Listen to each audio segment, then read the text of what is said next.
Ratusan warga tergabung Gerakan Bojong Harja memanggil lakukan aksi demonstrasi protes kepada perusahaan PT Glostar Indonesia, Desa Bojong Harja, Kecamatan Cikembar, Kabupaten Sukabumi, Jawa Barat. Aksi berlangsung sejak Rabu pagi pukul 8.00 waktu Indonesia Barat. Protes pihak manajemen perusahaan diduga marak pungutan liar kepada pencari kerja, serta menuntut mengutamakan merekrut tenaga kerja warga setempat saat ini sulit mencari pekerjaan. Massa juga lakukan menutup jalan provinsi, membuat kendaraan berbagai jenis tidak bisa melintas. Bahkan ada memilih memutar balik mencari jalan lain. Koordinator aksi Dede Raka mengatakan pungli kepada pencari kerja dengan nominal fantastis diduga berasal dari internal perusahaan tersebut. Sementara kuota rekrut pencari kerja warga setempat Desa Bojong Harja akan dibatasi.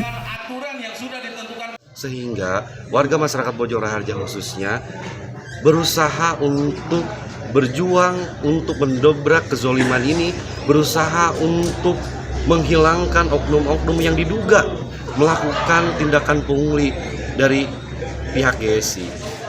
Aksi massa dijaga ketat ratusan TNI Polri, Satpol PP, serta aparat keamanan perusahaan hingga membubarkan diri dengan damai dan tertib. Dari Kecamatan Cikembar, Kabupaten Sukabumi, Iqbal Bakar, Tim Liputan MGS TV melaporkan.